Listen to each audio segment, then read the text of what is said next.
Hello and good morning from Memphis. We are at the Arcade Restaurant, the oldest restaurant in Memphis, and we're having breakfast. Look at the eggs redneck that Clyde decided to have. This is just traditional diner food, and we are getting ready to meet our tour guide for the day. We're going to explore Memphis and find out all we can about the blues and the history of the area. So looking forward to you joining us. Awesome, look at the car we're going to go in. 1890s, 1910, Beale Street was the black commercial street. So all these small southern towns had the white side of town and the black side of town, and a place where blacks could shop and where they couldn't go. But Beale Street was 10 times more extravagant than most cities. Birmingham, Montgomery, Clarksdale. That's the legend of Beale Street. That it was this fantastic.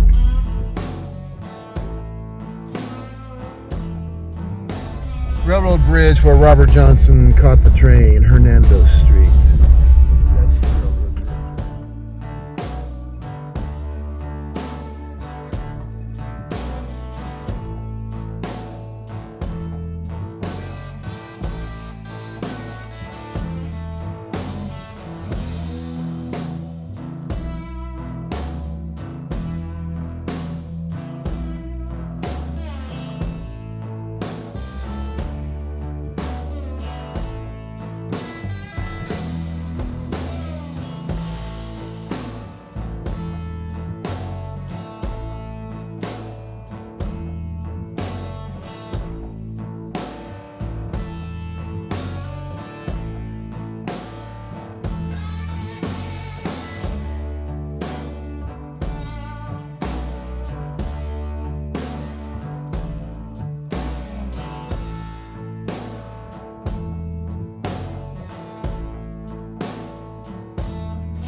Peabody. We are sitting right next to the fountain with the beautiful ducks that hang out here and have really quite the life. So because of that, in honor of our ducky friends, we had to have the rubber ducky and the John Collins and the whiskey mule that is all part of the lore here at the Peabody. So we're starting our day with a little libation.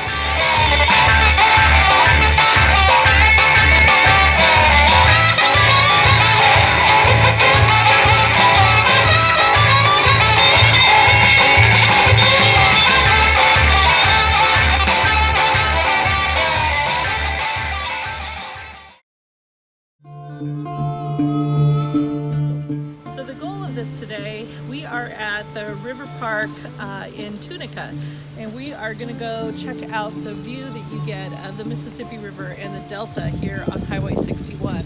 It's a really important first stop as we get along on our journey because it gives you a feel for the starkness, kind of what the Delta and the area was that influenced all of these amazing blues singers and the music that came out of the American South.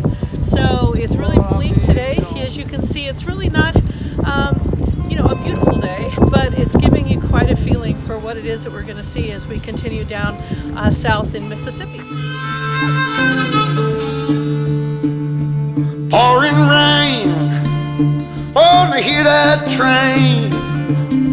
There she comes, won't you get on? Won't you get on board?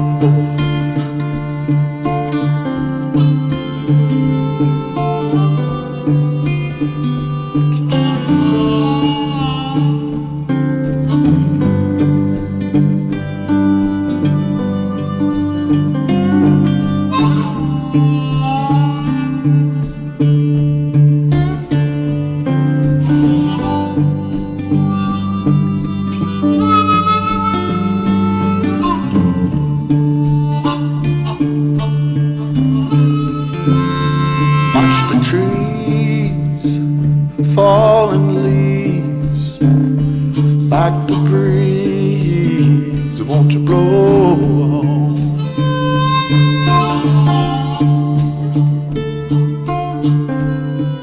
We're in Clarksdale, and this is the home of the blues, quite literally. The talent that has grown from this area, from Ike Turner on up, I mean, it's amazing. But it's so downtrodden. It's kind of, I guess you can see why the blues originated here. This is not a happy poppy place, but yet the life and the love that exists here is pretty phenomenal. We're looking forward to seeing more.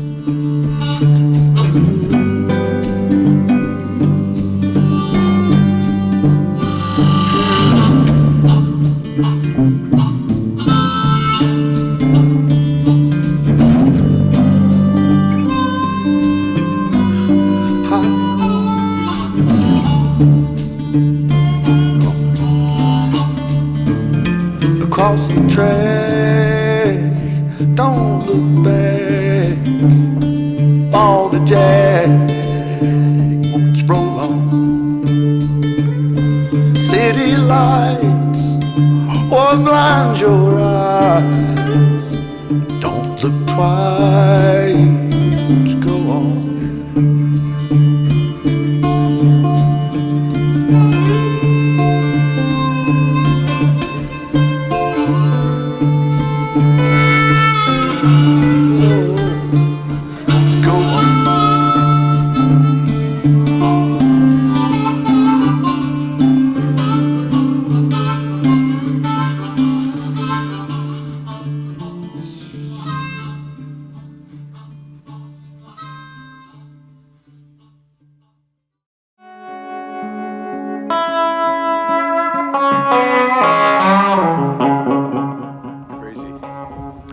Crazy, it's kind of ghostly here as we're walking around. We're the only ones here, and you hear the blues music playing in the background, voices because they have a video playing inside, but it's all just empty except for us.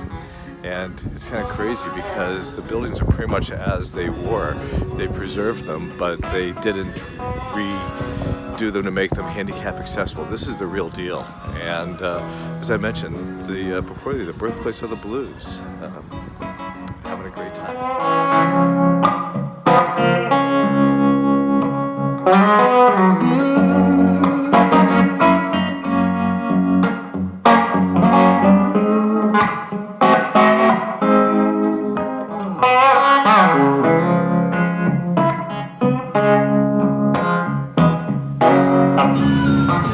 All right, so I'm so excited. We're in Vicksburg, Mississippi. Live blues music playing right here in the square. Fantastic historic district that we're just getting ready to explore. This is a city that I have wanted to visit basically my whole entire life. being a crazy history nerd, this has been one of those places that has just captured my imagination. Read a ton about, can't wait to explore.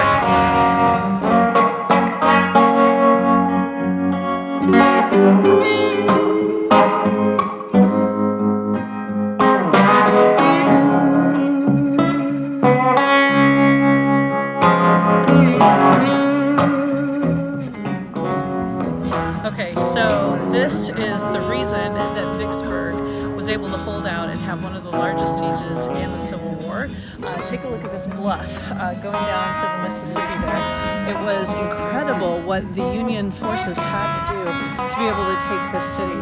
And this city held out. Whether you agree with the politics, the war, obviously the South was under siege all over, but the people that lived here did everything they could to not fall to the Union forces, because they knew once they did, and the Union controlled the Mississippi, that it would basically be all over. So this city held out until the very last, and then, you know, from that point on, it was another major turning point in the war. But this bluff, when you stand here and you look across the Mississippi, you can totally understand why they were able to hold out as long as they did. Good morning, Sunday morning, and we are here in Natchez, Mississippi. We are actually on the historic trail, and we're checking out an amazing array of preserved museums and forts, antebellum homes such as the Rosalie, where we are right now. It's really interesting. There's just so much to take in. We're going to be checking out everything from the Fork in the Road, which is a area that really gives you the history of the slave trade and really what was happening and who was making money off of the backs of labor and building homes like this that were able to be done because of such a massive labor force that really had been exploited. So it's kind of a strange place to be walking around because you want to really love and admire, and it's beautiful, and you know that it represents a certain small sector of society, but at the same time it's uncomfortable because what you're looking at and what was made possible was through the suffering and the exploitation of the Africans in this country. So it's a strange city to be in right now. It's fun and interesting, but also really makes you think.